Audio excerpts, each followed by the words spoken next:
Greetings and peace to you. Come in slowly. Here at Hafezieh the air itself seems to listen, and every step becomes a quiet conversation with the past. Step over the threshold and let the garden receive you. Stone paths lead you forward like sentences in a long poem, each one worn smooth by countless footsteps, each turn inviting a pause. Cypresses stand like patient readers, their shadows falling long across the paving stones. Water in the reflecting pools holds the sky as if to lend it weight, and a mild breeze carries the scent of flowers and distant streets, softening the edges of the day. In this place, time loosens its grip, moments stretch so that a single breath feels like a small ceremony. At the center of the garden rests the tomb of Hafez, not as a cold monument but as an axis of remembrance and intimacy. People come not simply to look, but to meet, to place a hand on the carved stone, to open a page of the Divan, to let a line surprise them into recognition. Hafez's presence here is not only historical, it is conversational. His verses speak across centuries in a voice that is both worldly and inward, playful and grave. In the hush of the garden, those voices are audible as whispers, as laughter, as a sudden remembering. Hafez of Shiraz wrote with a clarity that masks depth. His language is at once sensual and metaphysical, sharp with wit and tender with sorrow. What endures in his poetry is not mere ornament, but an inquiry into the human heart, into love and longing, fate and freedom, hypocrisy and sincerity. The poems ask questions rather than hand out answers. They are mirrors that reflect our contradictions back to us, our desire for joy and our fear of exposure, our will to live fully and our habit of hiding. If you open the Divan here, do it slowly. Let your fingers feel the paper, feel the slight depression of the type or the soft curl of a worn page.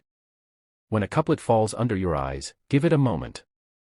A line can arrive like the lift of a curtain, suddenly a relation, a memory, a solution or simply a consolation becomes visible. Perhaps you will find verses that tease with humor, that declare love and loss with a wink. Perhaps you will find admonitions cloaked in wine and rose. The familiar translations sometimes read like small lamps, "O cupbearer, bring and pass the cup." Love seemed easy at first, but it fell into hardship. Or, if that Shirazi Turk would steal my heart, I would give Samarkand and Bokhara for the beauty's mole. The poems are at once particular in imagery and universal in effect. Look around as you listen to the murmurs. Children may run briefly past the fountain, elders sit and close their eyes, distant conversations rise and fall like an undertow. Folks trace their fingers over inscriptions, and some bow their heads in private rituals. These gestures stitch together public memory and intimate longing. The architecture of the tomb and its surrounding iwans is intentionally simple, calm planes, modest columns so that attention is drawn not to opulence but to humility, to the act of listening. A bit of history helps the scene to deepen. Hafez lived in the 14th century AH, and his work emerged from a world of courts and markets, of mystics and minstrels. His poetry grew out of lived contradictions, devotion and worldly pleasures, the sacred wrapped in metaphor. Over the centuries, his reputation expanded beyond Shiraz. Pilgrimage to his tomb became a ritual of both literary homage and spiritual conversation. The garden itself has been tended and retended across eras, each restoration left traces, but the essential purpose and intimate, contemplative space for encounter remained. To make the most of a visit, choose the quiet hours, early morning when mist still hesitates over the pools, or the golden hour before sunset when the light thins into honey and the cypresses throw longer, gentler shadows. Walk slowly. Set your phone aside now and then, not to shun memory, but to allow memory to arrive on its own terms. Close your eyes and let the soundscape, not silence, but the soft chorus of water, rustling leaves, and low recitation become the ground on which you stand. There is a ritual here that many follow, the opening of the Divan in order to draw a line as a sort of counsel. Whether you consider this superstition or a spiritual tool, the act itself is meaningful. It is a structured moment of opening. The physical act of turning a page mirrors the inward act of willingness. Even if no verse seems to offer a tidy answer, the experience is itself a small alignment, you, the words, and the place. Hafez writes with paradox as a method, to invite us to love and to be wary, to celebrate and then to remind us of the masks we wear.